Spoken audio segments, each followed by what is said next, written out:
Assalamualaikum warahmatullahi wabarakatuh. Peredaran masa semakin pesat dengan teknologi yang semakin canggih.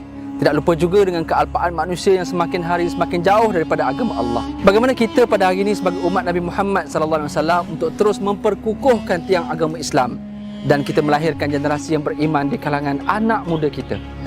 Bermula pada Julai 2015, pusat pengajian Ruwaq Jawi yang bertempat di Kahirah, Mesir digerakkan oleh agamawan, tokoh-tokoh ilmuwan Melayu Malaysia.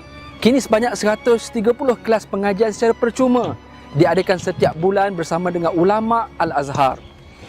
Oleh kerana pusat pengajian Ruwaq Jawi sehingga hari ini hanya menyewa premis, sedangkan bilangan pelajar yang menghadiri kelas semakin hari semakin ramai. Maka dengan itu, Yayasan Al-Azhar Al-Thani telah bersetuju untuk melancarkan kutipan dana bagi tujuan pembelian bangunan Ruwaq Jawi di Kahirah, Mesir. Yayasan Al-Azhar mensasarkan ringgit Malaysia 4 juta hasil daripada derma orang ramai bagi tujuan pembelian bangunan tersebut yang akan memberikan keselesaan kepada para pelajar di Kahirah, Mesir dalam usaha mereka untuk menuntut ilmu agama. Kini kami membuka peluang untuk anda bersama-sama menjadi salah satu bahagian dalam usaha mulia untuk melahirkan lebih ramai generasi ulama dalam negara kita. Anda boleh berinfak menerusi pakej-pakej yang telah disediakan. Menerusi infak ini sahaja, bukan anda berbelanja di jalan Allah, bahkan anda juga akan dapat menimba ilmu dengan menerima kitab hadis berbentuk e-book dan juga link penuh pengajian Ruwaq Jawi di YouTube. Alhamdulillah, setakat pada hari ini sebanyak 1.5 juta telah dikumpulkan hasil infak orang ramai. Namun pihak Ruwaq Jawi masih memerlukan 2.5 juta untuk melengkapkan tabung dana pembelian premis ini. Bantulah Ruwaq Jawi, berinfaklah kepada tabung dana untuk pembelian bangunan Ruwaq Jawi dengan harapan anda adalah sebahagian dalam proses penyebaran ilmu dan mudah-mudahan semua amalan kita berkekalan dan diterima oleh Allah Subhanahu Wa Taala, insya-Allah.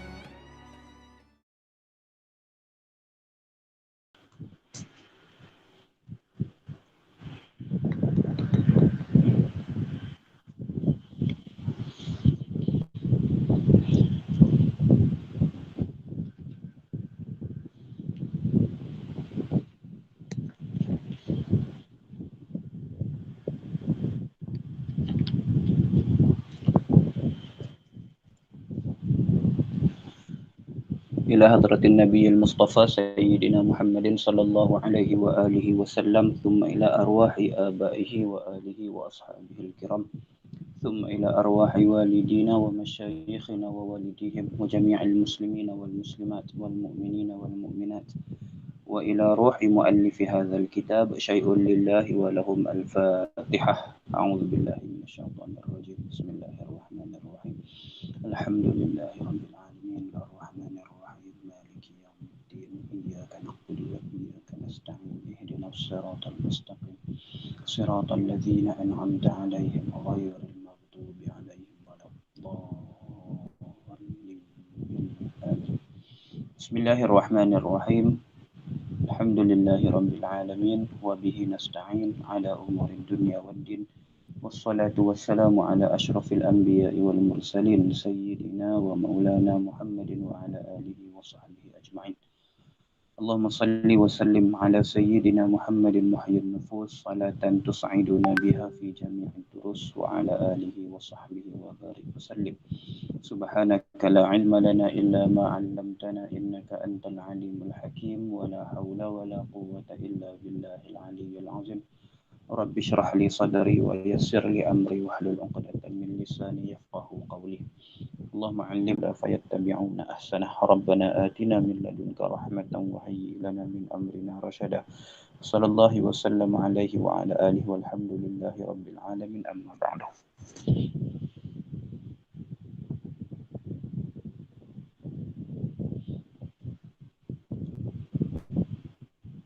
فقال الشيخ المؤلف رحمه الله تعالى. Ada bunyi kipas tak? Ada bunyi angin tak?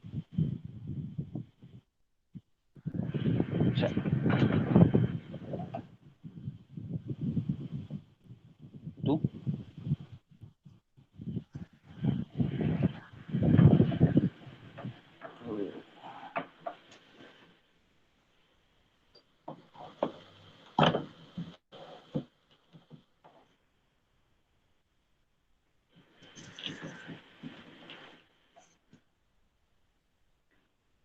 Kata Al-Imam Ahmad bin Muhammad Ad-Dardir Al-Maliki Al-Azhari rahimahullahu ta'ala, nafa'ana Allah bihi wa bi'ulumihi wa barakatihi wa ulumi masyayikhina wa barakatihim fid daraini amin.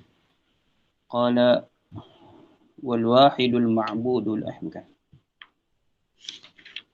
wajzim bi anna sam'ahu wal basara ta'allaqa bi kulli mawjudin yura wa kulluha qadimatun bidzati li'annaha laysat bighairi dzati thumma al-kalamu laysa bil hurufi wa laysa bit tartibi kal ma'lufi. Qala al-muallif rahimahullahu ta'ala wajzim bi anna sam'ahu wal basara ta'allaqa bi kulli mawjudin yura. Sambung dalam kita punya perbincangan kitab Al-Kharidah Al-Bahiyah bagi Al-Imam Al-Alim Al-Allamah Sayyidi Abil Barakat Ahmad bin Muhammad Ad-Dardir Al-Maliki Al-Azhari rahimahullahu ta'ala, dalam matannya yang ke-40 katanya wajzim bi anna sam'ahu wal basara ta'allaqa bi kulli mawjudin yurah. Terjemahan dia, yakinilah bahawa sifat mendengar dan sifat melihat kedua-duanya berta'alluq dengan semua perkara yang wujud yang dilihat, iaitu yang diketahui oleh Allah Subhanahu wa taala. Baik, ini jangan lupa perbincangan kita dalam kelas-kelas yang lepas, dalam majlis-majlis yang lepas. Kita masih di dalam tajuk perbincangan ta'alluq sifat ma'ani Allah Subhanahu wa taala. Jangan lupa perbincangan kita yang sebelum tu, sifat Allah Subhanahu wa taala ini melihat kepada jenis dan kategorinya, klasifikasinya. Ada yang namanya sifat nafsiyah, ada yang namanya sifat salbiyah, ada yang namanya sifat ma'ani, dan ada yang namanya sifat ma'nawiyah. Maka sifat ma'ani yang kita bincangkan, dia ada satu khususiyah daripada beberapa khususiyah, daripada beberapa keistimewaan yang tidak ada pada sifat-sifat yang lain, iaitu sifat ma'ani Allah Subhanahu wa taala ialah sifat-sifat yang berta'alluq. Gitu. Ta'alluq seperti mana yang telah dibincangkan, ulama mendefinisikannya sebagai talabus sifah amran zaidan ala qiyamiha bidzati, iaitu menuntut sifat akan perkara yang lebih daripada sekadar berada di zat. Kita terjemahkan secara mudah dan secara ringkasnya untuk menghampirkan kefahaman. Ta'alluq ialah kerja ataupun tugas, ataupun disebutkan juga sebagai wazifah ataupun peranan. Peranan. Contohnya macam yang telah kita bincangkan, qudrah itu sifat perkuasa Allah Subhanahu wa taala. Kerja ataupun ta'alluqnya ialah ta'thir, mengubah ataupun memberi bekas. Manakala iradah Allah Subhanahu wa taala, ta'alluqnya ialah takhsis, iaitu menentukan. Dan seterusnya lah, macam dalam majlis-majlis yang sebelum-sebelum ni. Maka perbincangan ta'alluq yang kita sedang bincangkan dalam beberapa majlis yang lepas, juga dalam majlis yang malam ni insya-Allah, pembahagian yang ketiga daripada pecahan yang dua. Jangan lupa, Imam Dardir rahimahullahu ta'ala dalam syarahnya ke atas matan Kharidah ni sendiri, matan Kharidah Al-Bahiyah ni disusun dan dikarang oleh Imam Dardir. Syarahnya pun ada ditulis oleh Imam Dardir, mentafsirkan dan menghuraikan perkataan-perkataan dalam bait syairnya. Maka dalam syarah Kharidah Al-Bahiyah bagi Imam Dardir sendiri, Imam Dardir membahagikan sifat ma'ani Allah ni kepada dua bahagian. Satu bahagian yang bertakluk, satu bahagian yang tidak bertakluk. Bahagian yang tidak bertakluk itu satu, iaitu satu sifat sahaja, iaitu hayah. Hayah tidak mempunyai takluk. Adapun peranan hayah itu disebut sebagai samaratus sifah. Samaratus sifah ataupun kesan daripada adanya sifat hayah di zat Allah Subhanahu wa taala. Dia bekerja. Dia bekerja sebab dia tidak ada kaitan dengan sebarang perkara yang lain, hanya pada zat Allah Subhanahu wa taala saja. tu kita dah bincangkan maknanya dengan jelas dalam pertemuan-pertemuan yang lepas lah. Ini nak bagi ingat balik saja kita punya pecahan. Kemudian bahagian sifat ma'ani yang bertakluk terbahagi kepada 3 bahagian. Bahagian yang pertama, sifat ma'ani yang bertakluk kepada seluruh ataupun segala hukum akal yang 3. Iaitu perkara yang wajib bagi akal, perkara yang harus bagi akal, dan perkara yang mustahil bagi akal. Maka sifat ma'ani yang bertakluk kepada 3 hukum akal ini ialah sifat kudrah dan iradah, sifat ilmu dan sifat kalam Allah. Bahagian yang kedua ialah sifat ma'ani yang bertakluk kepada perkara yang mungkin sahaja, iaitu makhluk sahaja, perkara yang harus pada akal sahaja.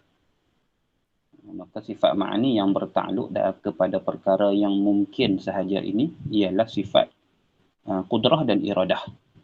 Ini pembahagian yang ketiga yang kita bincangkan malam ni, iaitu sifat sama' dan basar Allah. Iaitu sifat ma'ani yang bertakluk kepada segala perkara yang ada sahaja. Sama ada perkara yang ada itu perkara yang wajib pada akal, ataupun perkara yang ada itu perkara yang harus pada akal. Perkara yang mustahil tidak ditakluk oleh kudrah, oleh sama' dan basar Allah Subhanahu Wa Taala. Kerana perkara yang mustahil itu ialah perkara yang tidak ada.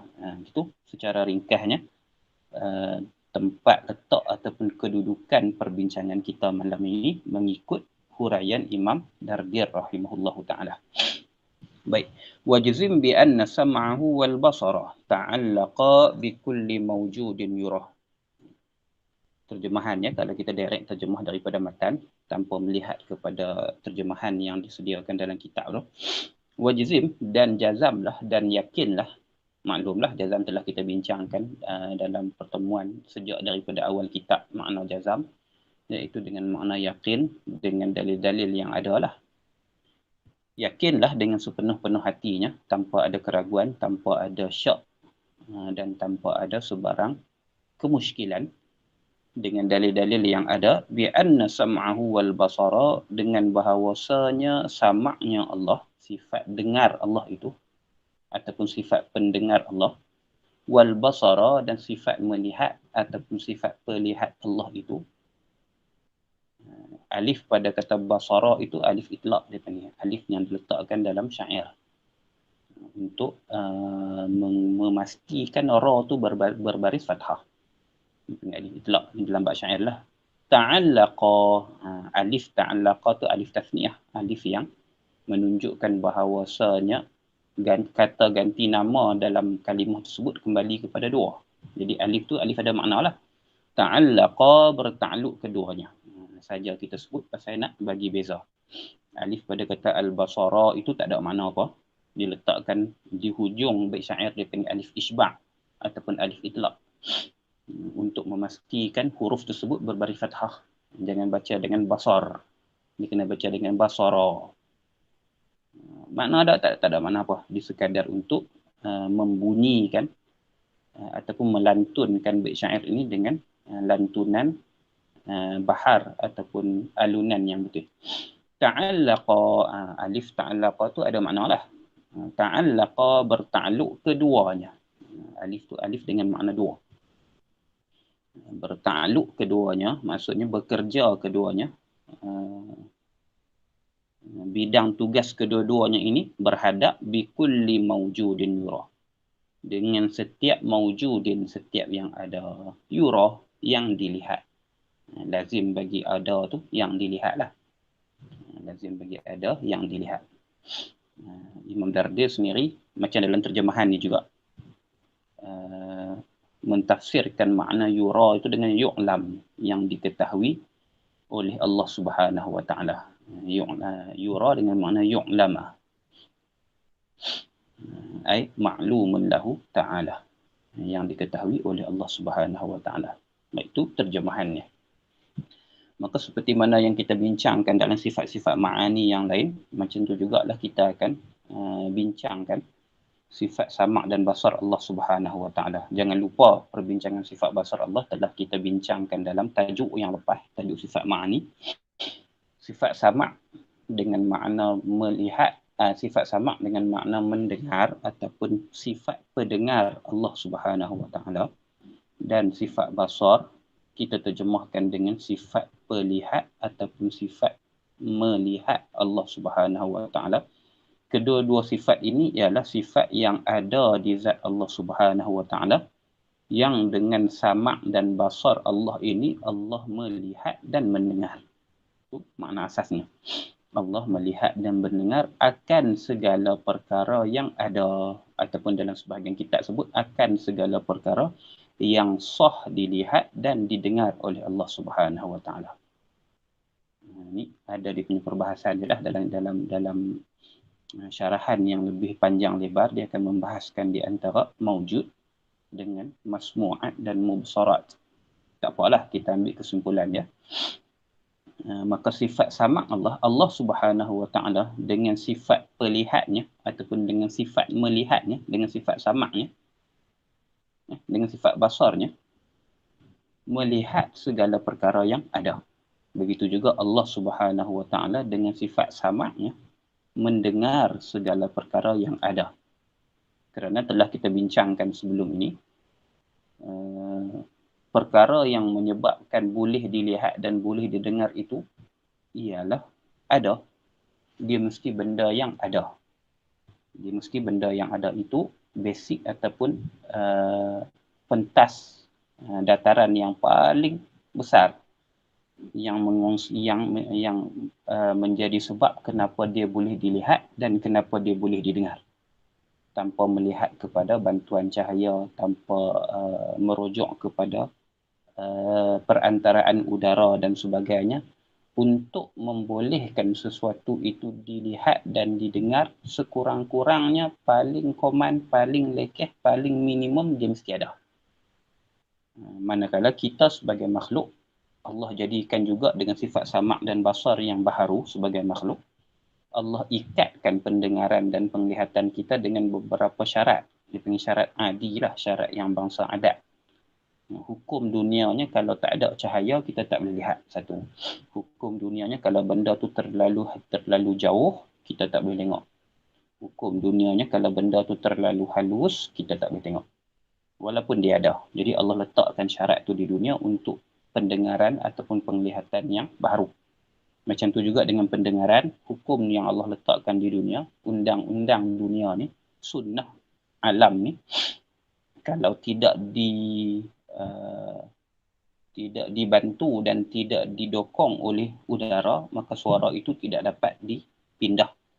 Suara itu tidak dapat dicerap dengan pendengaran kita. Kalau suara itu terlalu jauh, dia juga tidak dapat dengar oleh kita. Kalau suara itu terlalu perlahan, dia juga tidak mampu untuk kita dengar. Tapi itu ialah hukum adi, ialah syarat yang adi, syarat yang bangsa adat sahaja. Sebab ada beberapa keadaan secara memecahkan adat, mencarikan adat, sama ada secara karamah ataupun secara mu'jizah ataupun secara ma'unah dan sebagainya, batasan-batasan itu tidak bermakna apa-apa. Dan hasilnya masih lagi berlaku pendengaran dan penglihatan. Ini secara asasnya. Maka asas kepada perkara tersebut, sesuatu perkara tersebut, dia membolehkan untuk dia dilihat dan untuk dia didengar, maka asasnya ialah benda tu mesti ada. Benda tu mesti ada.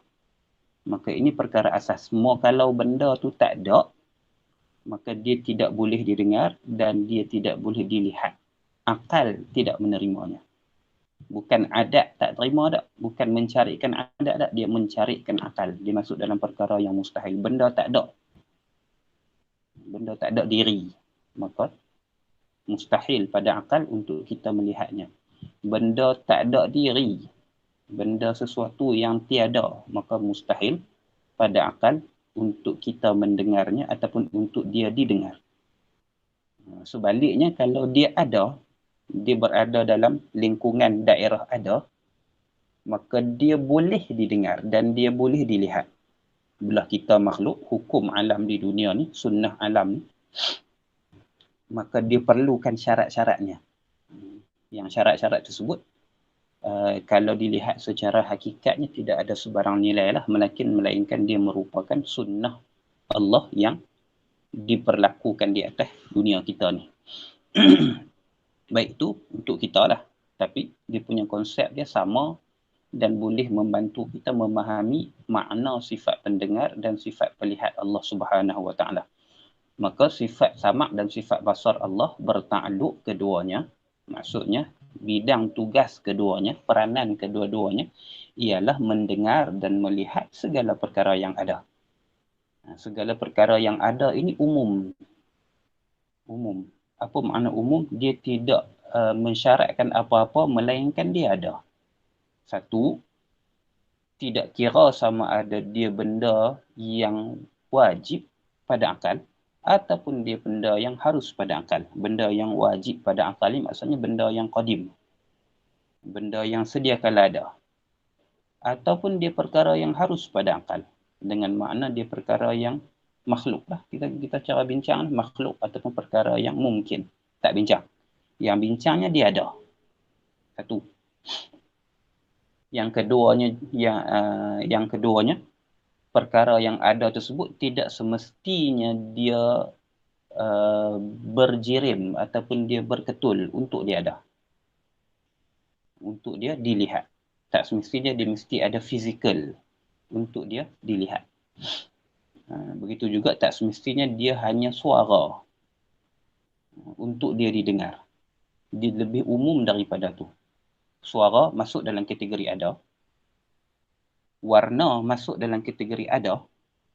Tapi antara sesuatu yang ada dengan warna itu, keluarga ada ni lebih besar jumlahnya, kuantitinya. Dia punya perkaranya berbanding dengan warna. Warna sebahagian perkara yang ada. Jadi sebahagian dengan keseluruhan, tentulah keseluruhan ni lebih banyak. Macam tu juga dengan suara. Suara ialah sebahagian perkara yang ada. Maksudnya perkara yang ada lebih banyak daripada suara. Ini untuk kita susun maklumat. Warna, banyak mana sekalipun warna yang ada ni, 24 warna ke, 36 warna ke, 48 warna ke, 72 warna ke, 156 warna ke, 260 warna ke, tak kira lah, 580 warna ke, warna. Segala warna ni, dia ialah sebahagian daripada perkara yang ada. Di sebahagian. Artinya,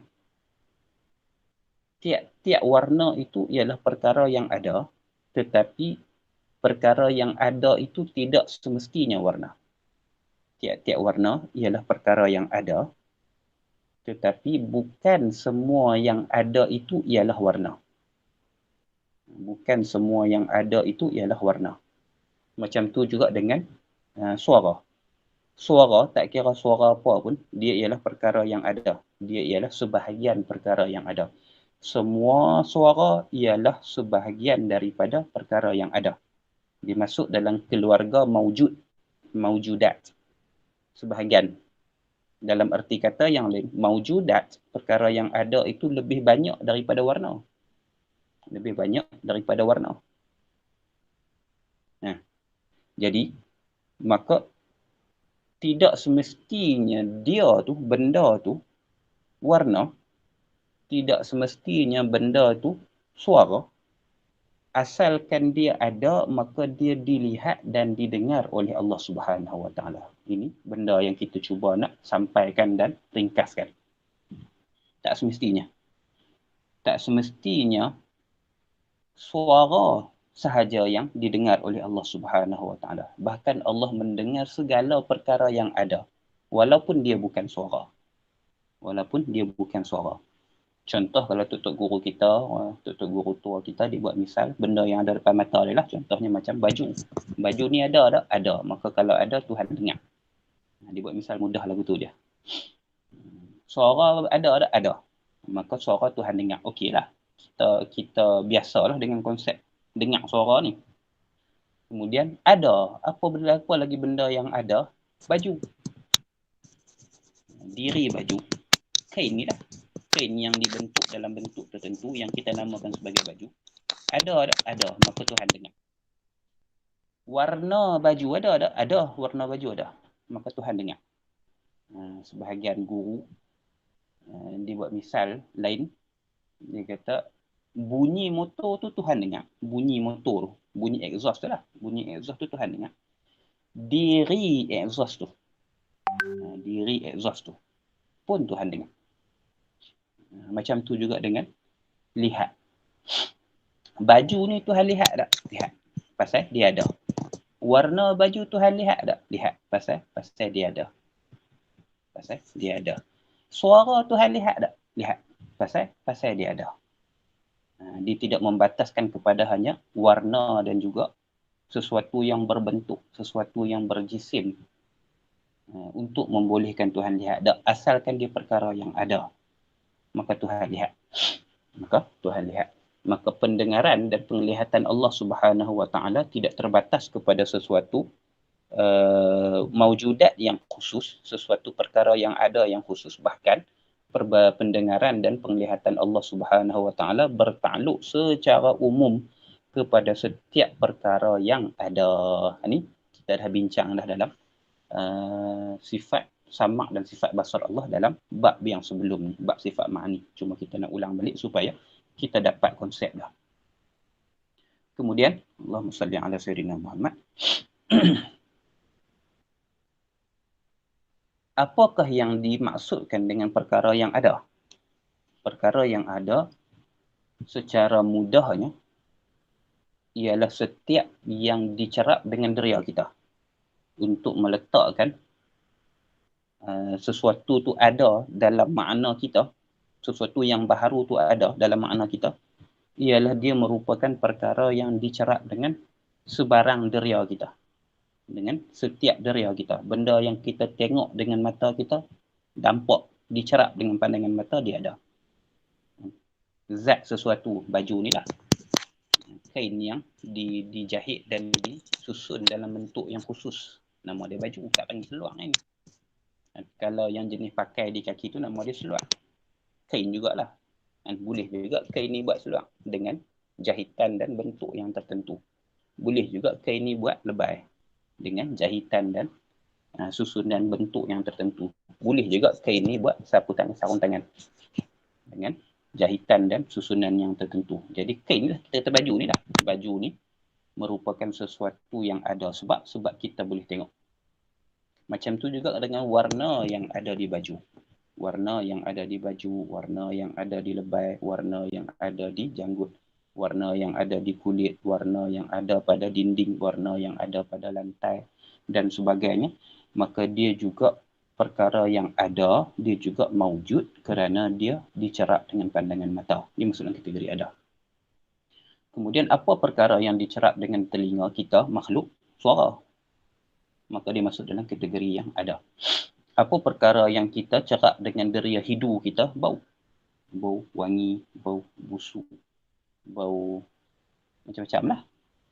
Bau wangi pun macam-macam jenis wangi. Wangi minyak atar, wangi herba, wangi bedak, wangi segala-gala. Wangi tu, benda yang kita cerap dengan deria kita, dengan deria hidu kita tu ada.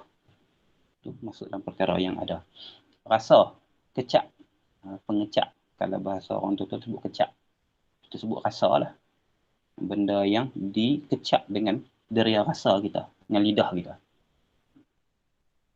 Apa nama, masam, manis, pahit, masin, kelat dan sebagainya. Maka dia ada. Sebab kita kecap dia, kita cerap dia dengan deria rasa kita. Macam tu juga dengan sesuatu yang kita kecap ataupun yang kita cerap dengan deria sentuh kita. Kulit kita. Nama panas, sejuk dan sebagainya. Maka semua tu masuk dalam kategori ada. Semua tu masuk dalam kategori ada sebab semua tu dicerap dengan salah satu daripada deria kita. Maka tu yang dimaksudkan dengan ada. Semua tu merupakan perkara yang boleh dilihat dan didengar oleh Allah Subhanahu Wa Taala. Boleh didengar dan boleh dilihat oleh Allah Subhanahu Wa Taala. Sama ada dia bau, sama ada dia rasa, sama ada dia haba, sama ada dia warna, sama ada dia suara, sama ada dia zat. Semua tu bila kata dia ada, dia duduk dalam keluarga ada, dia dinamakan sebagai mawjudat, perkara yang ada, dia dicerak dengan, dia dita'alluq oleh sifat sama' dan basar Allah dengan makna Allah melihatnya dan Allah mendengarnya. Itu secara ringkasnya ataupun secara mudahnya kefahaman ke atas sifat sama' dan basar Allah dan apa ta'alluqnya. Tu. Maka ta'alluq sifat sama' dan sifat basar Allah ni nama dia ta'alluq inkishaf. Itu juga telah kita sebutkan dalam majlis-majlis yang lepas. Tapi kita sebut sekali lalu lagu tu je lah. Sebab sini dia punya medan perbahasan dia. Ta'alluq sifat kudrah Allah namanya ta'thir. Ta'alluq sifat iradah Allah namanya takhsis. Ta'alluq sifat ilmu Allah namanya inkishaf. Ta'alluq sifat kalam Allah namanya dilalah. Ta'alluq sifat sama' dan basar Allah nama dia inkishaf. Maka ada persamaan pada nama antara ta'alluq sama' dan basar. Begitu juga dengan kalam Allah Subhanahu Wa Taala. Dengan ta'alluq ilmu Allah Subhanahu Wa Taala. Maka ada 3 sifat yang berkongsi nama ta'alluq yang sama. Bukan ta'alluq yang sama, nama ta'alluq yang sama. Iaitu sifat ilmu Allah, nama bagi ta'alluq ilmu Allah itu inkishaf. Sifat sama' Allah, nama bagi ta'alluq sifat sama' Allah itu inkishaf. Dan basar Allah, sifat basar Allah, nama bagi sifat ta'alluq sifat basar Allah juga ialah inkishaf. Maka berkongsi nama tidak berkongsi hakikat. Berkongsi nama tidak berkongsi hakikat. Dia bukan ta'alluq yang satu yang dikongsi oleh 3 sifat. Dia nama sahaja yang dikongsi. Hakikat ta'alluq bagi setiap sifat itu berbeza antara satu sama lain. Maka ta'alluq iradah, maka ta'alluq sama' berbeza dengan ta'alluq basar. Walaupun masing-masing namanya inkishaf. Walaupun masing-masing dengan namanya inkishaf. Dan ta'alluq sama' dan basar yang berbeza antara satu sama lain itu juga berbeza daripada ta'alluq ilmu. Walaupun sama-sama berkongsi nama ta'alluq iaitu inkishaf. Ni dia tak belik, cuma kita kena susun bagi betul. Ta'alluq sama' Allah namanya inkishaf. Inkishaf yang merupakan ta'alluq sama' Allah itu berbeza dengan inkishaf yang merupakan ta'alluq bagi sifat basar Allah. Sama' dan basar, kedua-duanya berkongsi ataupun memiliki ta'alluq yang masing-masing, yang sendiri. Nama kedua-dua ta'alluq itu inkishaf. Jadi bezalah, dua ni beza dah. Maka inkishaf sama' berbeza daripada inkishaf basar. Inkishaf sama' berbeza daripada inkishaf basar. Inkishaf sama' dan basar berbeza dengan inkishaf ilmu. Berbeza dengan inkishaf ilmu. Itu dia punya susunan kefahaman yang perlu kita perhati sikit. Beza. Dia cuma berkongsi nama, tidak berkongsi hakikat yang sama. Apa dia makna inkishaf? Inkishaf asal maknanya ialah tersingkap ataupun singkapan. Singkapan ataupun pendedahan ataupun pembukaan. Inkishaf dia daripada kalimah kasyaf. Kasyaf. Maka daripada istiqaq daripada kalimah kasyaf itu, maka terbit nama inkishaf atas wazan infial. Apa dia makna dia? Mutawa'ah. Orang yang mengaji saraf, maka dia reti bina inkishaf ataupun bina infial ni ialah untuk mutawa'ah. Apa dia mutawa'ah dalam bahasa Melayu kita ialah tambahan imbuhan terjatuh, terbuka, terdedah, tersentuh, terbenam, semua ter. Itu asal terjemahan lah inkishaf. Bila diterjemahkan ke dalam bahasa kita, kasyafa buka, kasyafa itu dedah, kasyafa itu singkap, maka inkishaf itu tersingkap. Inkishaf itu maknanya terdedah. Inkishaf itu maknanya terbuka. Itu dia punya terjemahan daripada bahasa Arab kepada bahasa kita. Makna inkishaf itu, artinya yang dimaksudkan dengan lafaz inkishaf itu ialah makna lazimnya. Lazim daripada terdedah, nyata. Lazim daripada tersingkap, nyata, zahir. Lazim daripada terbuka, nyata. Maka lazim inilah yang makna yang kita naknya. Inkishaf dengan makna nyata bagi Allah Subhanahu wa taala. Inkishaf dengan makna zahir bagi Allah Subhanahu wa taala. Inkishaf dengan makna jelas bagi Allah Subhanahu wa taala.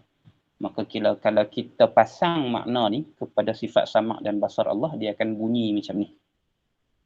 Sifat sama' ialah satu sifat yang ada di zat Allah Ta'ala yang dengannya, dengan sifat sama' ini, nyata bagi Allah segala perkara yang mawjudat.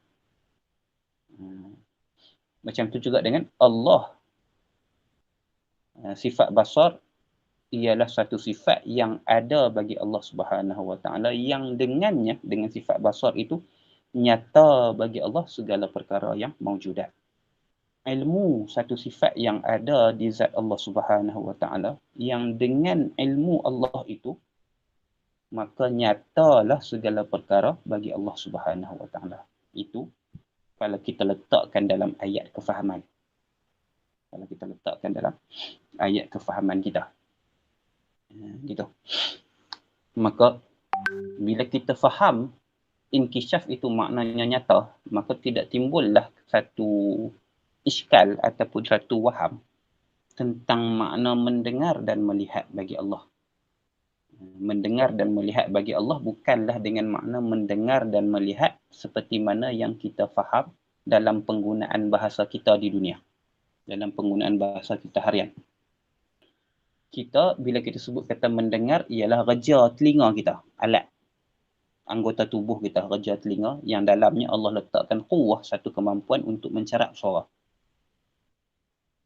Bila sebut kata melihat bagi kita ialah satu quwwah yang Allah letakkan pada alat, iaitu di anak mata kita, yang dengannya kita mencerap perkara yang kita boleh cerap dengan mata menerusi perantaraan cahaya dan jarak yang sesuai.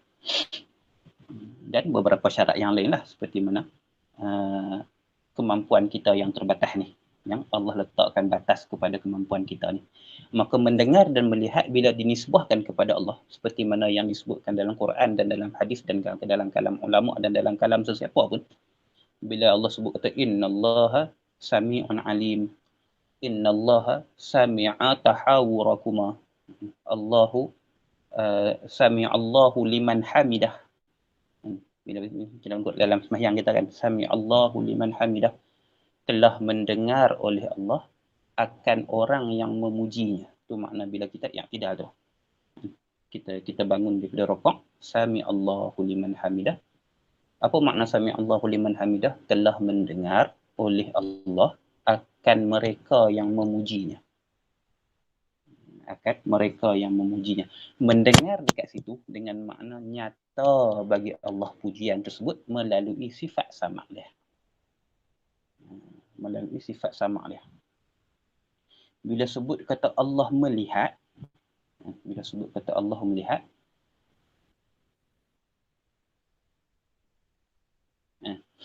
contoh macam Allahumma salli ala sayyidina Muhammad, disebutkan bahawasanya Allah melihat kamu bersusah payah. Allah melihat kamu berusaha melakukan ketaatan padanya. Allah melihat makhluk Allah itu sentiasa berdoa dan sentiasa mengharapkan kepada Allah Subhanahu wa taala dan sebagainya. Allah melihat segalanya. Allah mengetahui segalanya dan Allah melihat segalanya. Melihat bila mana disandarkan kepada Allah dengan makna nyata bagi Allah segala perkara itu, iaitu segala perkara yang ada itu menerusi sifat basar dia. Maka tu makna yang kita kena faham. Dia bukan makna perkataan yang kita gunakan pada Allah itu, terjemahannya akan bunyi macam yang kita sebut, tapi maknanya telah dibersihkan dan telah dijaga oleh ulama-ulama akidah kita sesuai dengan kefahaman ke atas nas. Sesuai dengan kefahaman ke atas nas. Maka bila sebut kata Allah mendengar, maknanya nyata bagi Allah sesuatu itu menerusi sifat sama' dia. Bila sebut kata Allah melihat, dengan makna nyata bagi Allah sesuatu itu menerusi sifat basar dia. Itu makna inkishaf pada pada perbincangan sifat sama' dan sifat basar Allah. Macam tu juga dengan sifat ilmu Allah. Bila sebut kata Allah mengetahui segalanya, innallaha ala kulli syai'in alim, qad alimallahu ma fi sudurikum dan sebagainya. Sesungguhnya Allah mengetahui apa yang berada dalam diri kamu. Sungguhnya Allah mengetahui segala-galanya. Wa innallaha ala kulli syai'in wa qad ahata li kulli syai'in ilma. Sungguhnya Allah itu ilmunya meliputi segala perkara. Maka mengetahui itu dengan makna nyata bagi Allah Subhanahu wa taala perkara-perkara tersebut menerusi sifat ilmu dia. Menerusi sifat ilmunya. Dan jangan lupa macam yang kita sebutkan tadi, nyata pada sifat ilmu bukanlah nyata pada sifat sama'. Nyata pada sifat sama' bukanlah nyata pada sifat basar, dan bernyata pada sifat basar bukanlah nyata seperti mana nyatanya menerusi sifat sama' dan sifat ilmu. Dia sendiri-sendiri, dia masing-masing. Masing-masing. Baik, itu makna ataupun huraian mudah dan ringkas untuk makna inkisyaf yang merupakan ta'alluq bagi sifat sama' dan sifat basar Allah Subhanahu wa taala. Gitu. Maka sifat sama' dan sifat basar Allah, sebab dia bertakluk kepada perkara yang sama dan dia lebih kurang sama. Dia berbeza tapi dia lebih kurang sama dari sudut kefahamannya. Maka dia mudah untuk kita bincangkan. Maksudnya kalau kita faham sifat sama', kita faham macam tu jugalah sifat basar. Kalau kita faham sifat basar, macam tu jugalah kita faham sifat sama'. Gitu. Cuma bezalah kalau bahasa kita pun mendengar dan melihat tu berbeza. Maka pada Allah pun mendengar Allah dan melihat Allah juga berbeza. Walaupun masing-masing sama artinya nyata, tapi berbezalah. Nyata menerusi sifat sama', bukanlah nyata menerusi sifat basar. Gitu. Baik. Maka inkisyaf yang merupakan ta'alluq sifat sama' dan sifat basar Allah melihat kepada kerja dia, melihat kepada peranan dia, melihat kepada apa yang berlaku dengan sifat sama' dan basar Allah ni, apa yang Allah lakukan dengan sifat sama' dan sifat basar Allah ini, kita sebut sebagai pembahagian nama bagi ta'alluq lah. Jenis-jenis ta'alluq dia tu. Maka ta'alluq sifat sama' dan ta'alluq sifat basar Allah terbahagi kepada 3 jenis ta'alluq. 3 jenis ta'alluq. Satunya suluhi qadim. Satunya tanjizi qadim. Satunya tanjizi qadim. Apa makna tanjizi qadim? Jangan lupa, maknanya ialah lulus ataupun berlaku sejak sedia kala. Maka salah satu daripada bentuk ta'alluq sifat sama' dan sifat basar Allah ialah bentuk tanjizi qadim. Iaitu Allah telah mendengar sejak sedia kala dan Allah telah melihat sejak sedia kala. Allah mendengar sejak sedia kala, Allah melihat sejak sedia kala.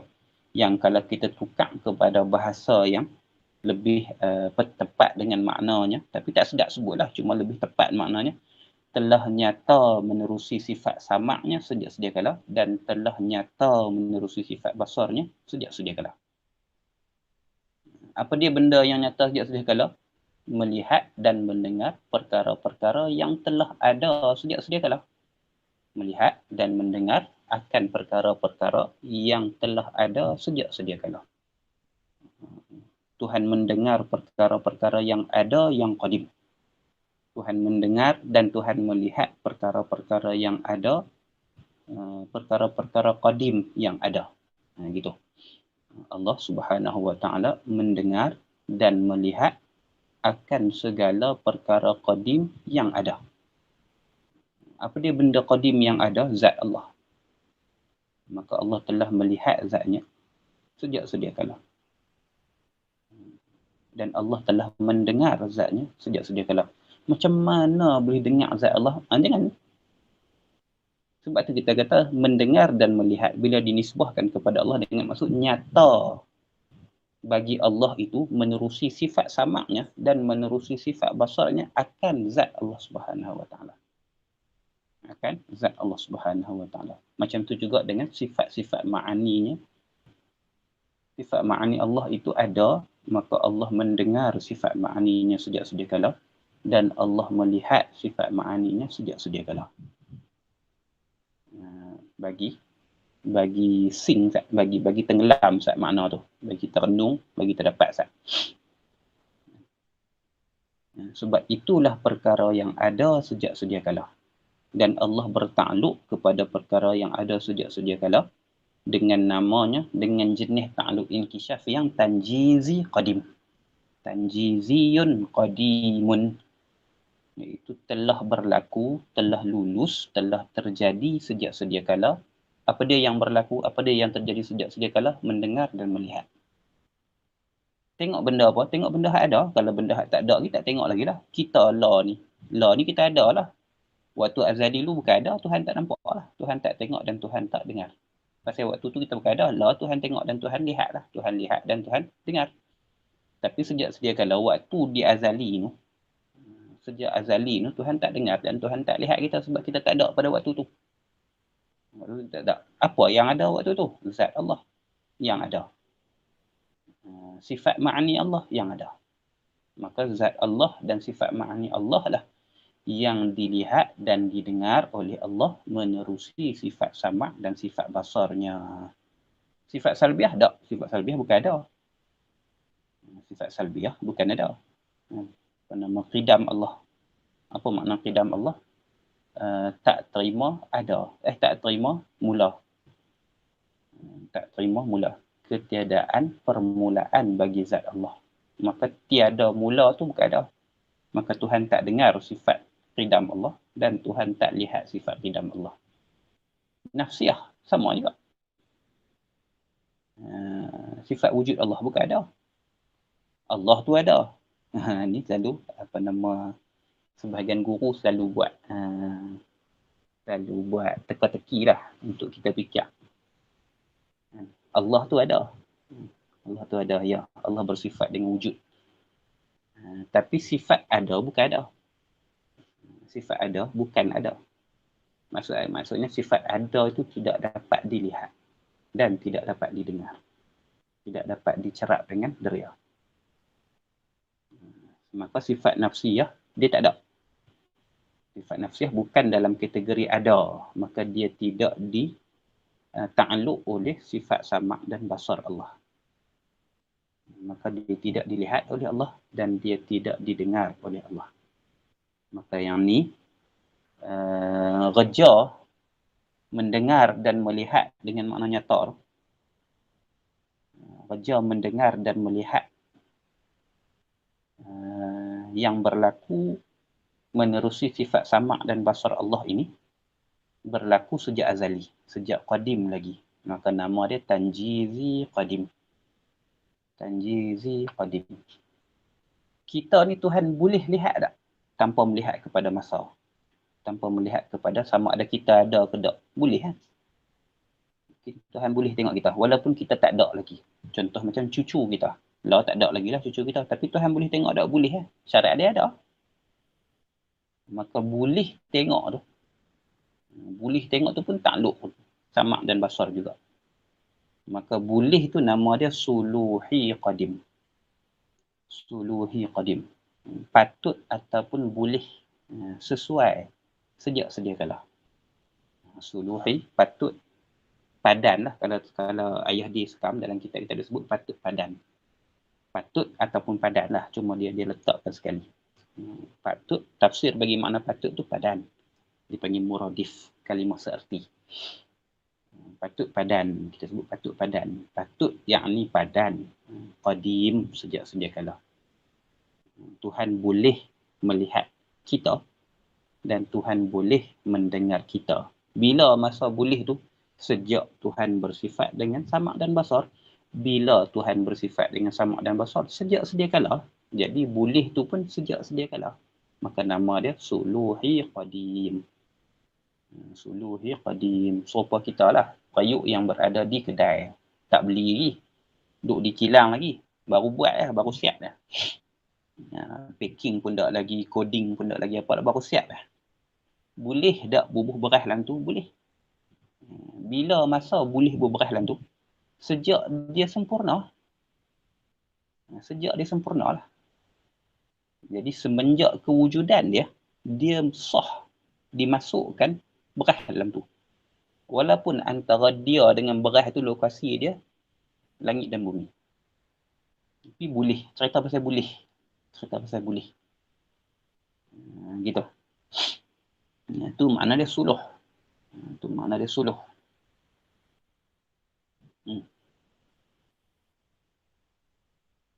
Maka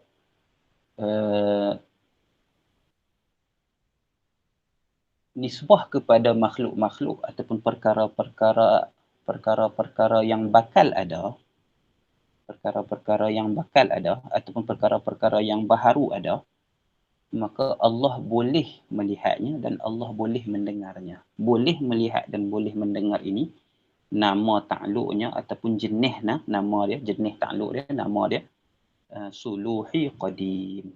Maka ada bagi samak dan basar Allah itu ta'alluq yang namanya suluhi qadim, iaitu boleh dan patut dan sesuai Allah Subhanahu Wa Taala melihat dan mendengar akan perkara-perkara yang baharu ada, gitu. Dua. Maka bila mana benda tu ada, benda baharulah, makhluklah, kita, langit, bumi, matahari dan sebagainya, matahari, bulan, bintang, cucu kita, keturunan ketujuh kita nanti ni dan sebagainya, benda tu akan ada bila dia ada. Memang betul-betul ada. Kita ni, keberadaan kita di dunia ni, di alam dunia ni, lepas lahir lah. Dalam perut tu, tu alam rahim. Ni alam dunia ni. Lepas pada beranak. Maka bila ada kita, maka Tuhan melihat dan mendengar kita. Dia ada. Maka mendengar dan melihat sungguh. Benar-benar melihat dan benar-benar mendengar. Sebab dia dah ada. Makhluk tu dah ada.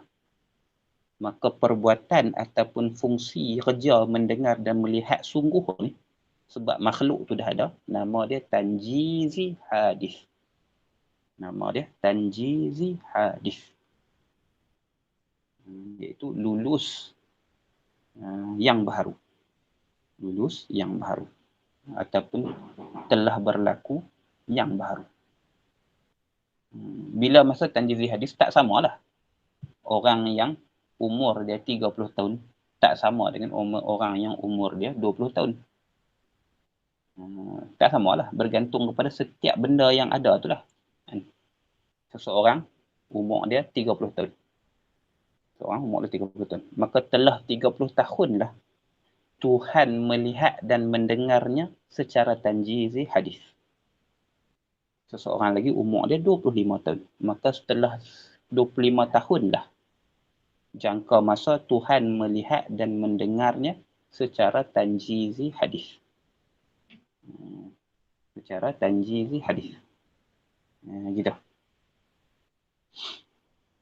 Selesai. Maka tu sekadar sedikit sebanyak perbincangan kita berkaitan dengan mendengar dan melihat Allah Subhanahu Wa Taala. Ada beberapa benda saja yang kita kena faham. Yang pertama,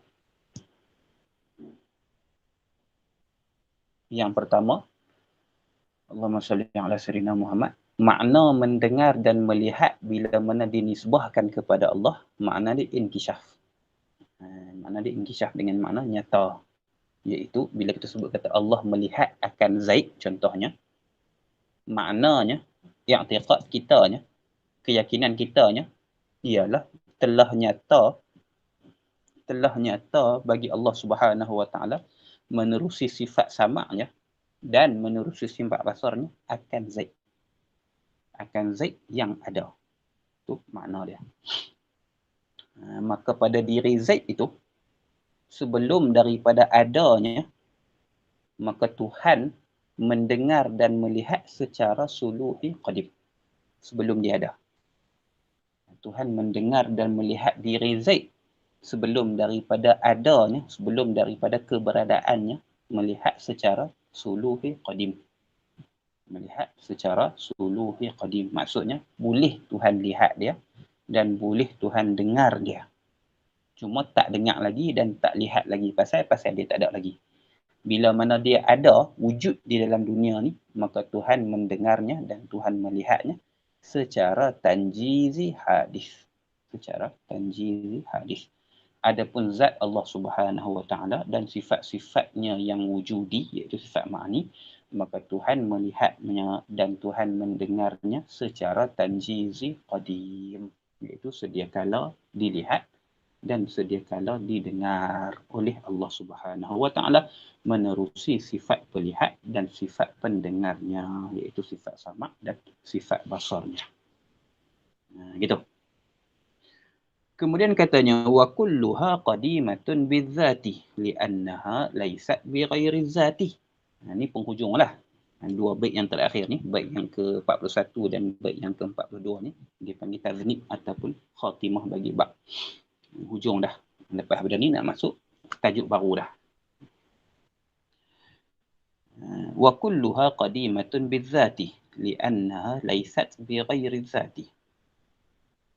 Tajuk yang diletakkan dalam terjemahan kita ni ialah sifat-sifat ma'ani adalah sedia kala secara zatnya. Itu tajuk yang diletakkan berdasarkan kepada bait ni lah. Bait ni. Terjemahan matannya semuanya iaitu sifat-sifat ma'ani lah. Bukan semua sifat Tuhan, tak ada sifat ma'ani saja. Ini masih lagi dalam tajuk sifat ma'ani Allah dan takluknya. Semuanya iaitu sifat-sifat ma'ani Allah adalah sedia kala secara zatnya.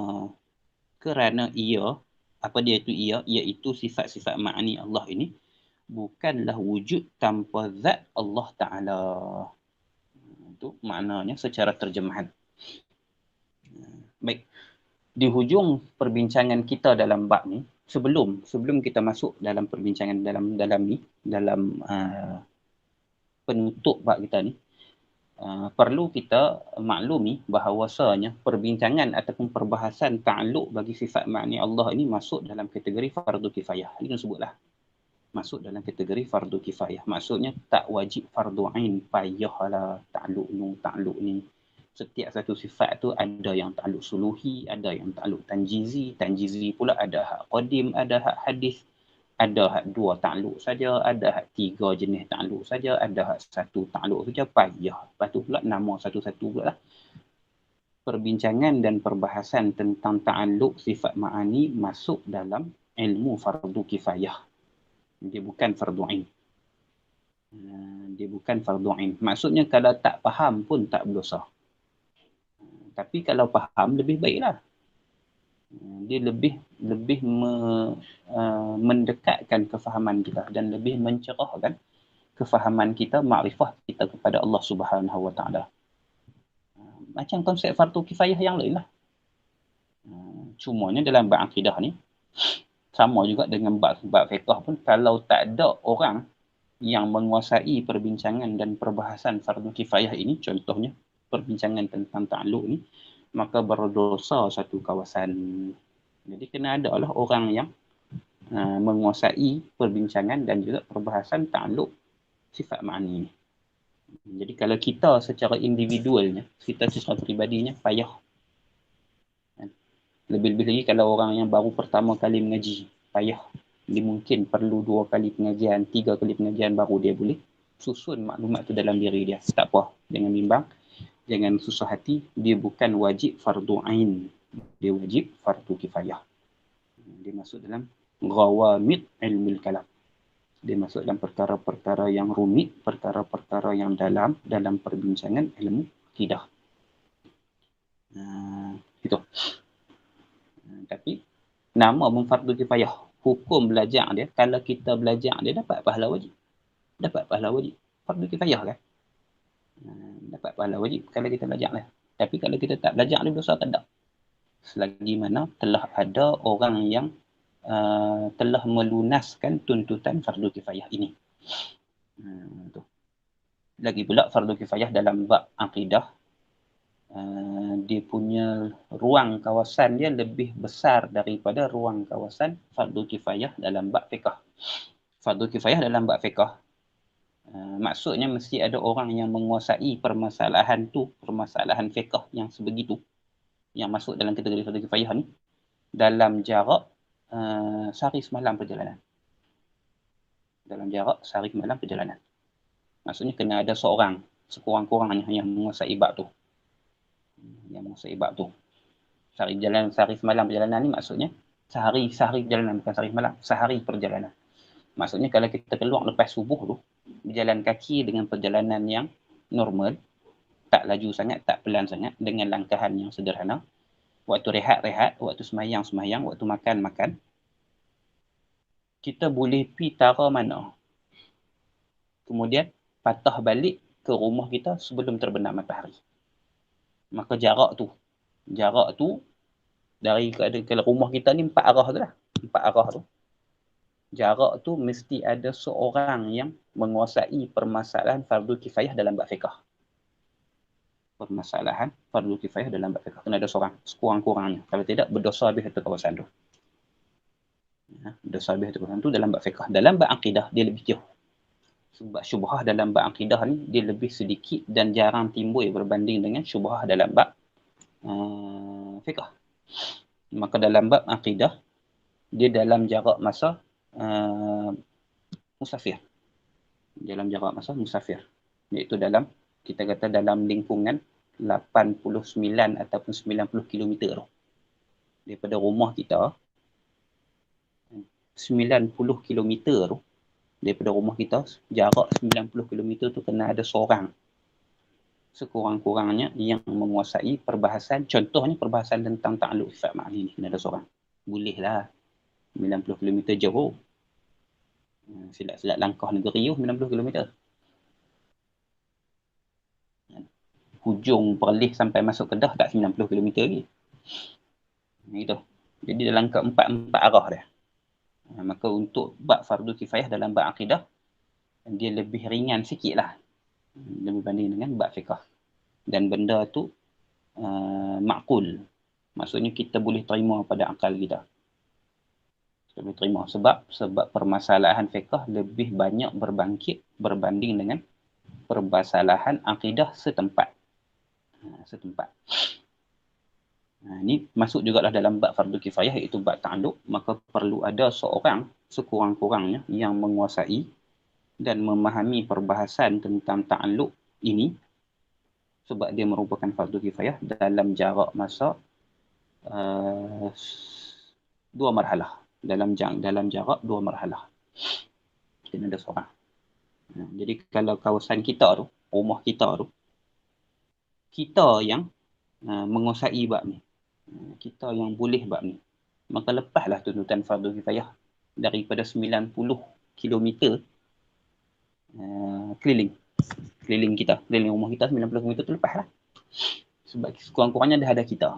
Kalau ada lagi banyak orang lagi, lebih ramai lagi baguslah. Macam di masjid-masjid ataupun surau-surau ataupun tempat-tempat pengajian yang belajar bab ni, yang mengajar bab ni dan sebagainya. Maka mereka lah yang mengambil tanggungjawab melaksanakan tuntutan fardu kifayah.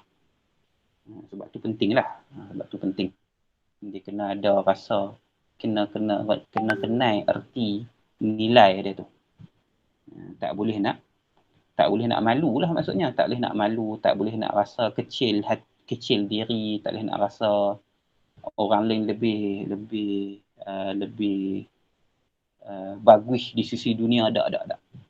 Kita yang mengaji bab ni, maka kita yang melaksanakan tanggungjawab fardu kifayah ni, kita bukan berbangga tak, maksudnya kenal diri.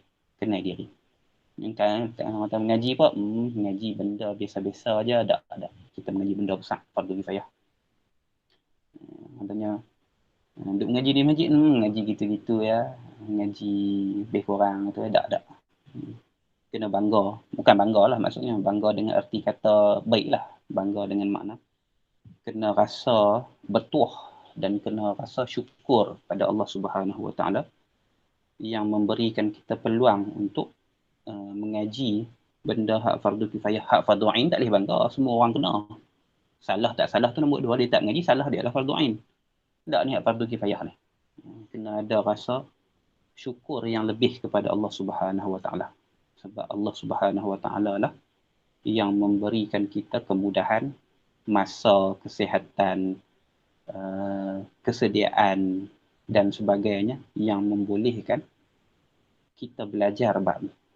Kita belajar bab ni. Baik, tu sikit sebanyak maklumat yang kita perlu tahu tentang perbahasan ta'alluq. Jadi, maksudnya yang nak bagi tahu kat sini ialah kalau tak faham ataupun masih lagi kurang menguasai bab ni, tak apa. Jangan risau. Dia bukan fardu ain. Ta'alluq sifat ma'ani Allah tidak termasuk dalam ilmu fardu ain. Ilmu fardu ain ialah kita kenal sifat Allah, kenal namanya, kenal maknanya dan kenal dalilnya. Namanya apa? Contohnya kudrah. Apa dia makna kudrah? Sifat yang ada di zat Tuhan yang dengannya Tuhan mengadakan sesuatu. Dalil dia baharuan dalam. Dah. Faham tiga benda ni dah. Lepaslah untuk kudrah. Itu yang fardu ainnya. Kalau boleh secara tafsir lebih baguslah. Lebih bagus. Ta'alluq sifat ma'ni Allah fardu kifayah. Kalau tak faham tak apa, mengaji lagi Tuhan buka kefahaman kemudian insya-Allah. Baik. Qala rahimahullahu ta'ala wa kulluha qadimatun bidzati li'annaha laysat bighairi dzati. Kita terjemah dia terjemah wa kulluha, dan setiap satu daripada sifat ma'ni yang tujuh tu. Kena kembali kepada sifat ma'ni yang tujuh. Jangan kembali kepada semua sifat yang kita dah belajar. Tak. Ni bincang pasal sifat ma'ni yang tujuh lagi. Pasal dalam tajuk dia.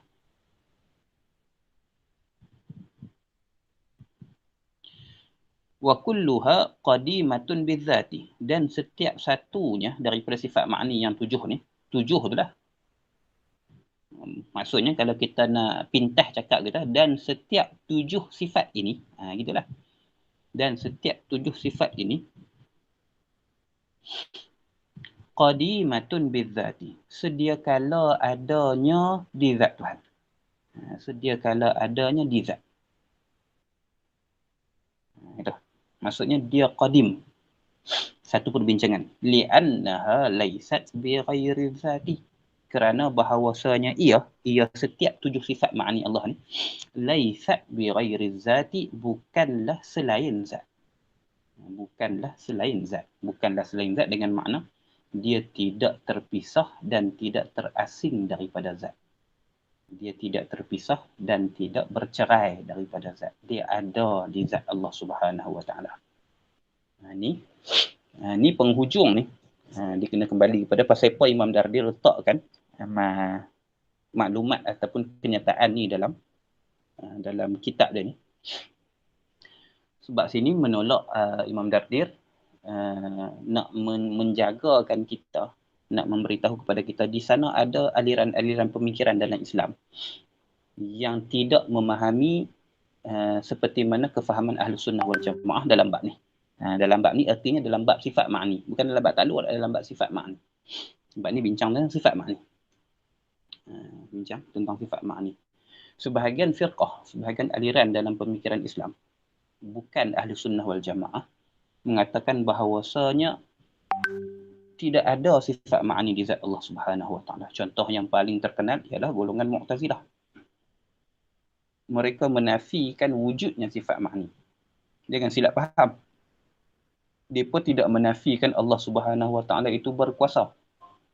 Mereka tidak menafikan bahawasanya Allah Subhanahu Wa Taala itu mengetahui. Mereka tidak menafikan bahawasanya Allah Subhanahu Wa Taala itu menentukan, mengetahui, berkuasa, menentukan, melihat, mendengar. Tak, dia tak nafi yang tu. Sebab kalau nafi yang tu kufur. Mereka menafikan sifat ma'ni. Yang kita bincangkan ni, satu sifat yang ada di zat Allah Ta'ala, itu yang dia nafi. Sebab bagi mereka, aliran Mu'tazilah khasnya dan aliran lain yang seumpama dengannya, bagi mereka Allah mendengar dengan zatnya, bukan dengan sifatnya. Allah berkuasa dengan zatnya, bukan dengan sifatnya. Allah mengetahui dengan zatnya, bukan dengan sifat ilmunya. bukan dengan sifat ilmunya. Sebabnya antara dalil yang disebutkan, sebab tidak ada nama-nama sifat ini dalam nas. Tidak ada nama-nama sifat ini dalam nas. Ada dalam Quran qadirun, tidak ada qudrah yang dinisbahkan kepada Allah. Ada dalam Quran muridun, yang menentukan, qadirun yang berkuasa, muridun yang menentukan, tidak ada iradah yang dinisbahkan kepada Allah dan sebagainya. Ada dalam Quran sami'un yang mendengar, basirun yang melihat, tapi tidak ada samak dan basar yang dinisbahkan kepada Allah dalam nas. Ini antara hujah mereka lah. Jadi menafikan Allah melihat, mendengar, berkuasa, menentukan dan sebagainya itu kufur lah, sebab menafikan nas yang mutawatir, yang qat'i.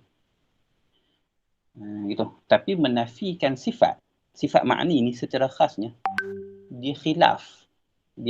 Khilaf di antara ahli sunnah dan di luar ahli sunnah. Maksudnya dia khilaf yang tidak muktabar lah.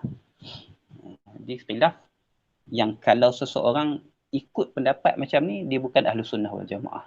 Kalau ikut pendapat macam ni, dia ahli sunnah wal jamaah. Ini khilaf di antara ahli sunnah dengan aliran selain daripada ahli sunnah, Mu'tazilah khasnya, dan aliran-aliran lain yang seumpama ataupun yang bersetuju dengan pandangan Mu'tazilah.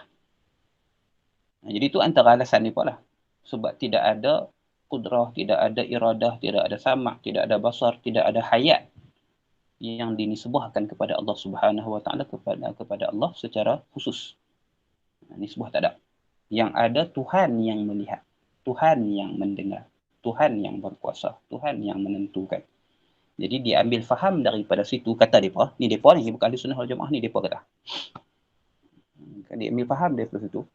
Allah berkuasa dengan zatnya lah. Allah berkuasa dengan zatnya lah. Tidak ada di zat Allah itu sesuatu yang namanya sifat qudrah. Allah menentukan dengan zatnya lah.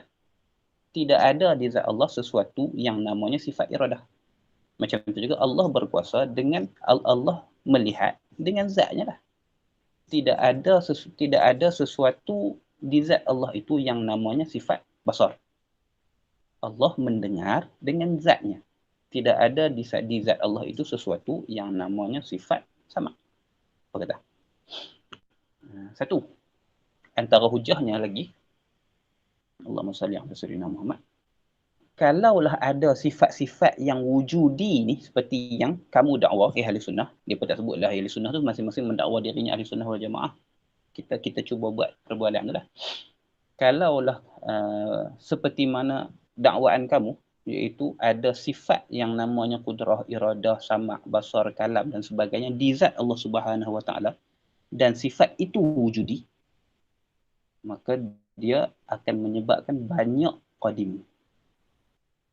Zat Allah satu qadim, sifat Allah kudrah itu qadim, dah dua. Iradah Allah pun qadim juga, lagi ada tiga. Samak, basar Allah dan seterusnya qadim, lagi ada. Jadi dah banyak. 7 sifat ma'ni, campur satu zat Tuhan, dah jadi 8 qadim. Kamu mengkafirkan Nasrani dengan sebab 3 qadim, Tuhan Bapa, Tuhan Anak dan Rohul Kudus, maka kamu telah mengisbatkan kekufuran yang lebih kerana mengisbatkan 8 qadim.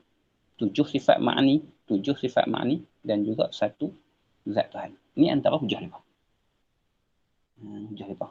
Maka ahli sunnah wal jamaah mengatakan tidak. Satu, yang pertama, dakwaan kamu yang mengatakan tidak ada dalam nas sebutan secara khusus yang dinisbahkan kepada Allah, nama sifat yang dinisbahkan kepada Allah secara khusus, ya betul. Ya betul. Tetapi kefahaman yang betul dalam bahasa Arab tidak disebutkan qadirun yang berkuasa, melainkan dia merupakan zat yang bersifat dengan kuasa. Qadirun dengan makna zatun muttasifun bil qudrah. Zat yang bersifat dengan kuasa. Tak disebutkan muridun, Tuhan yang menentukan, melainkan ialah Tuhan yang bersifat dengan iradah. Zatun muttasifun bil iradah. Tak dikatakan sami'un, yang mendengar, melainkan dia ialah sesuatu zat yang bersifat dengan pendengar. Sami'un ay zatun muttasifun bis-sam'i. Basirun ay zatun muttasifun bil basar. Zat yang bersifat dengan melihat. Maka ni penggunaan dalam bahasa Arab. Dan Al-Quran itu diturunkan di dalam bahasa Arab. Allah sebut dalam surah Yusuf. Dan huwa Qur'anan Arabiyyah. Qur'anan Arabiyyah. Quran itu ialah Quran yang diturunkan dalam bahasa Arab yang fasih. Maka bahasa Arab yang fasih memahami makna ni. Tak dikatakan sebagai talibun, penuntut, melainkan dia merupakan sesuatu yang bersifat dengan tuntut. Tak dikatakan qaim, yang berdiri, qaimun, yang berdiri, melainkan dia ialah zatun muttasifun bil qiyam. Satu zat yang bersifat dengan berdiri, baru nama dia yang berdiri. Kalau benda ni contohnya ni, lebay ni, kita tak katakan dia lebay yang putih. Kufiyah bayda contohnya. Lebay kopiah yang putih. Melainkan dia merupakan kopiah yang bersifat dengan putih. Maka dia ada kopiah zat yang bersifat dengan putih. Maka putih itu sifat. Macam tu juga bila sebut kata qadirun, yang berkuasa, maksudnya dia zatun muttasifun bil qudrah. Zat yang bersifat dengan kudrah. Jadi kudrah tu apa? Kudrah tu sifat. Itu. Tu jawapan yang pertama lah, antara jawapan yang mudah untuk kita cakap. Banyak lagi lah jawapan-jawapan dia. Tapi jawapan yang mudah untuk kita faham perbezaan di antara ahli sunnah dan bukan ahli sunnah dalam isu ni. Macam tu juga yang dikatakan bahawasanya dakwaan kamu yang kedua ataupun tuduhan kamu yang kedua yang mengatakan ahli sunnah wal jamaah mengisbatkan 8 qadim lebih teruk daripada Nasrani yang hanya mengisbatkan 3 qadim. Maka dijawab dengan bahawasanya tidak dinamakan 8 qadim. Tidak dinamakan 8 qadim kerana zat dan sifat itu bukanlah yang bercerai. Bukanlah yang berpisah antara satu sama lain. Zat tidak akan kosong daripada sifat dan sifat itu tidak mungkin ada melainkan pada zat. Berbeza dengan kufurnya Nasrani, agama Nasrani yang mempunyai 3 Tuhan yang berbeza. Walaupun dikatakan daripada diri yang satu lah, tapi dia infikak, dia berpisah antara satu sama lain. Tuhan Anak, Tuhan Bapa dan juga Ruhul Kudus. Walaupun masing-masing dikatakan kewujudan yang satu, tapi mereka infikak, mereka terpisah antara satu sama lain. Maka baru sah dikatakan berbilang. Adapun sifat ma'ani yang 7 tidak dibilang sebagai 7 secara berasingan. Dia sifat yang ada di satu zat Tuhan. Di satu zat Tuhan. Maka berbeza dengan Bapa itu Tuhan, Anak itu Tuhan, Ruhul Kudus itu Tuhan. Ini 3. Berbeza dengan kita tak pernah kata kudrah itu Tuhan. Tak. Iradah itu Tuhan. Tak. Sama itu Tuhan. Tak. Kita kata kudrah satu sifat yang ada di Tuhan. Tuhan berapa? Satu. Kita tak kata ilmu tu Tuhan. Tak. Kita kata ilmu satu sifat yang ada di zat Tuhan. Tuhan berapa? Satu. Yang bersifat dengan banyak sifat. Itu jawapan secara mudah. Banyak lagi lah. Kena mengaji kitab Mu'tazilah lah untuk mengetahui isu ni dibincangkan. Dengan kaedah mereka ada hujah Al-Qurannya, kaedahnya dan sebagainya. Dan Ahlus Sunnah wal Jamaah telah menjawab permasalahan tersebut dengan jelas satu persatu, mematahkan hujah mereka, membenarkan apa yang benar dan mengatakan salah apa yang salah. Itu juga fardu kifayah lah. Nak lebih tu kena masuk ke kelas pengajian akidah yang lebih tinggi mustawa dia.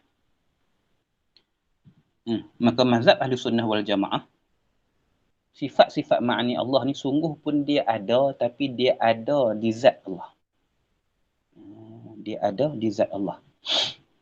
Dia sesuatu yang lebih daripada zat. Maksudnya kefahaman zat dan kefahaman sifat tu berbeza. Kudrah dengan zat Allah sesuatu yang berbeza. Dua perkara yang berbeza. Zat Allah lah. Kudrah ialah sifat yang ada di zat Allah. Kefahaman dia berbeza.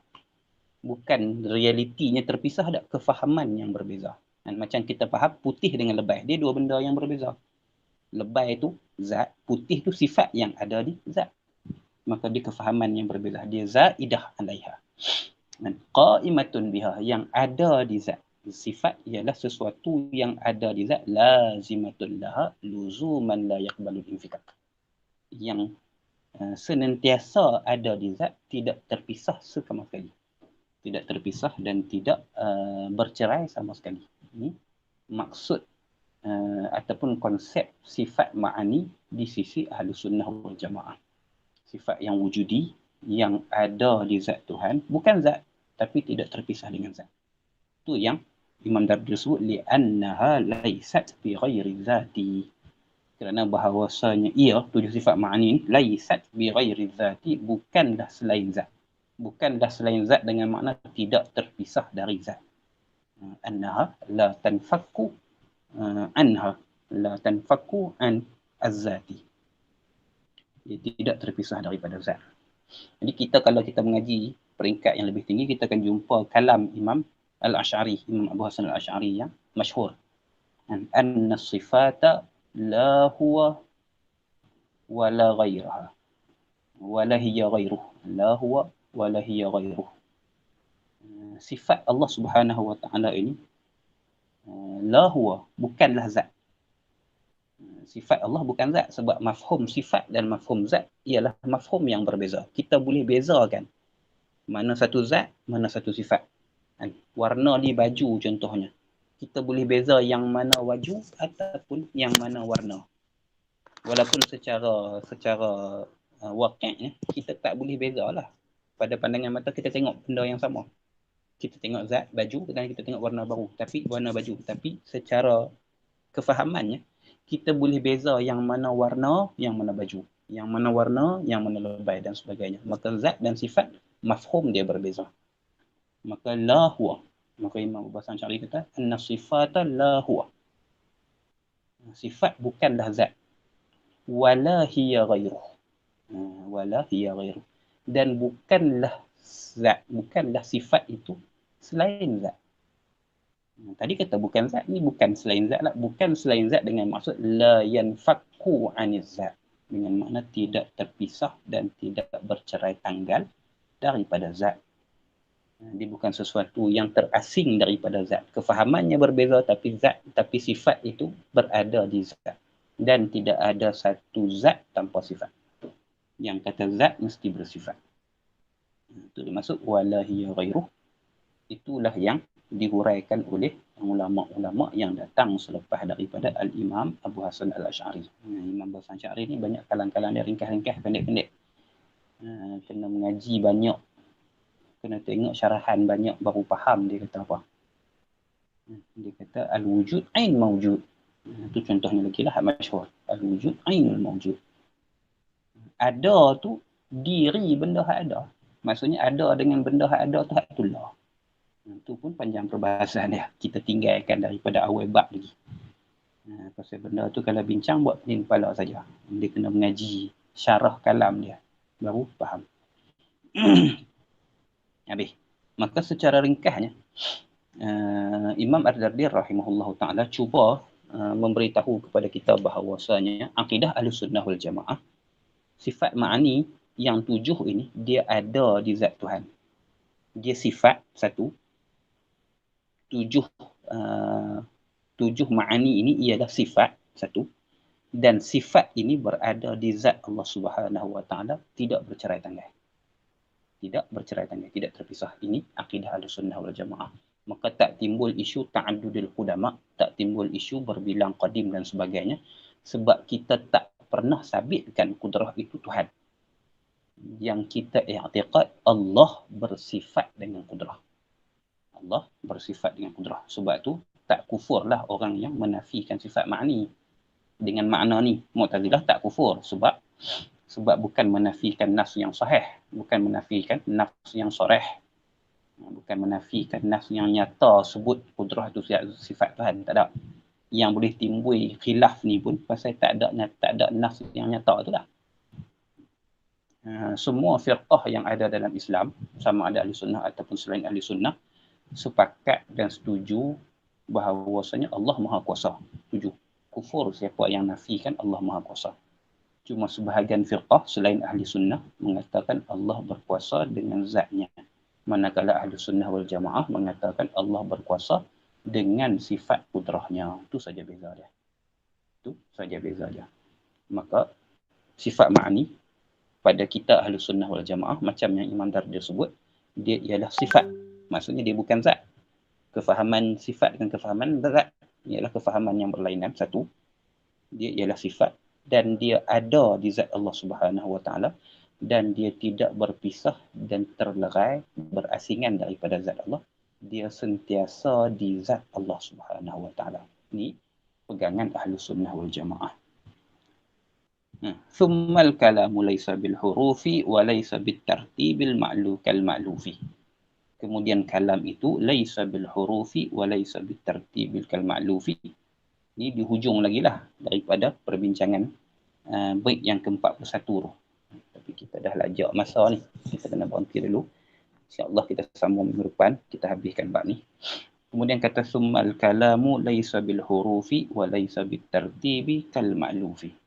Perbincangan tentang kalam Allah Subhanahu Wa Taala. Faham elok yang kita sebut dalam bait yang ke-41 atas ni. Dia tidak terpisah daripada zat. Maka timbul pula aliran-aliran lain termasuk Mu'tazilah dan sebagainya yang mengatakan kalau ada sifat maka dia bukan di zat. Contohnya sifat kalam Allah. Dia juga akan masuk, kita akan sentuh insya-Allah, ni teaser lah. Minggu depan kena masuk kelas lah insya-Allah. Perbincangan tentang adakah Al-Quran itu kalam Allah satu dan adakah Al-Quran itu qadim ataupun makhluk. Kalau Al-Quran itu sifat Allah, maka dia qadim, dia bukan makhluk. Kalau Al-Quran itu bukan sifat Allah, maka dia makhluk. Mana satu? Kita kalau di media sosial pun dah ada dah bunyi-bunyi yang mengatakan Quran kita baca ni sifat kalam Allah. Kita dalam kelas yang akan datang insya-Allah kita akan bincangkan betul ataupun salah benda tu. Cara ringkasnya salah lah. Tapi itu nanti kita bincangkan dalam kelas yang akan datang. Dia ada berkait dengan matan yang ke-34 yang ke-42 ni. Wallahu Subhanahu Wa Taala alam. Ada soalan di sana. Assalamualaikum. Waalaikumsalam. Hukum akal fardu ain tak ustaz? Sebab ada satu kitab Umdatul Raghib Syekh Abdullah tak ada hukum akal. Hukum akal fardu ain tak ustaz? Sebab ada satu kitab Umdatul Raghib Syekh Abdullah tak ada hukum akal. Soalan dia berkaitan tentang adakah hukum akal masuk dalam fardu ain ke atas orang untuk mempelajarinya. Tidak. Hukum akal bukanlah fardu ain ke atas orang yang nak mempelajarinya. Hukum akal ialah muqaddimah. Benda yang kita perlukan sebagai pendahuluan, sebagai gerbang untuk kita sampai kepada maksud. Dia ialah jambatan untuk kita seberang kepada kefahaman yang kita nak. Jadi dia alat. Hukum akal ni ialah alat untuk kita faham benda tu. Yang fardu ainnya benda tu. Kefahaman tentang sifat Allah Subhanahu Wa Taala, hukumnya dan sebagainya fardu ain itu. Tapi nak pergi ke situ untuk memahami perbahasan itu kita perlukan hukum akal. Jadi dia bukan fardu ain, tapi dia ialah muqaddimah ataupun bantuan alat yang kita perlukan untuk kita memahami perbahasan fardu ain. Jadi sebab tu kalau tak boleh faham melainkan dengan belajar hukum akal, wajib lah. Sebab dil maqasid hukmal masail. Hukum wasail. Macam mana hukum tujuan, maka perkara yang menyampaikan kita kepada tujuan tu juga hukum yang sama. Seumpama wuduk, solat itu wajib, wuduk juga wajib. Sebab wujub ialah wasilah kepada solat. Maka seperti mana hukum mempelajari sifat-sifat Allah itu ialah wajib, maka belajar hukum akal juga. Kalau tak boleh faham melainkan dengan menguasai hukum akal, maka dia wajib juga. Kena faham lagu tu. Dia panggil malah macam mana kaedah yang masyhur tu?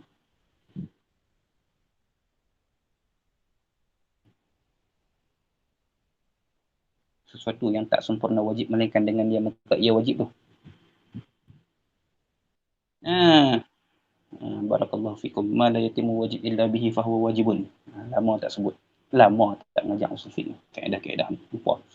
ma la yatimul wajib illa bihi fahuwa wajibun. Sesuatu yang tak sempurna kewajipan melainkan dengan menggunakannya, maka dia pun wajib juga. Ataupun dengan kaedah yang lebih am, lil wasail hukmul maqasid lah, dalam kaedah yang am, lil wasail hukmul maqasid. Jadi secara ringkasnya, hukum akal diri dia sendiri, dia bukan satu kewajipan untuk kita belajar. Lagi pula orang yang akal dia waras elok, dia boleh faham benda tu tanpa belajar. Dia boleh faham benda tu sebab hukum akal. Kita dah berakal sebelum daripada diletakkan hukum lagi pun. Kita dah memang dah gunakan akal dah. Cuma sebab lama ataupun sebab kita tak gunakan pemikiran dengan landasan yang betul, jadi ulama letak jalan landasan yang betul untuk pimpin kita, ni cara berfikir yang betul. Maka kalaulah kita boleh memahami perbahasan ilmu akidah tanpa hukum akal, tanpa kita belajar. Bukan kata kita tak ada akal, kita tak belajar hukum akal.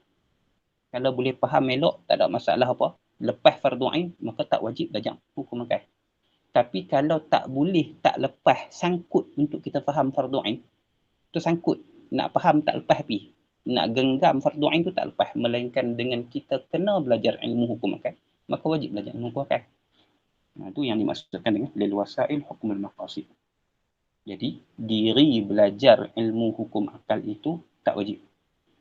Tak wajib. Tetapi sekiranya dia diperlukan untuk memahami perbahasan fardu ain dalam bab akidah, kalau tidak ada ataupun kalau tanpanya tak boleh faham, maka dia wajib juga. Dia mengambil hukum wasilah yang sama hukum dengan tujuan. Kalau tujuan tu wajib, maka wasilah tu juga wajib. Gitu. Tu mudah-mudahan boleh faham ke atas soalan tu. Wallahu a'lam. Subhanakallahumma wa bihamdika asyhadu an la ilaha illa anta astaghfiruka wa atubu ilaik. Ya, sila.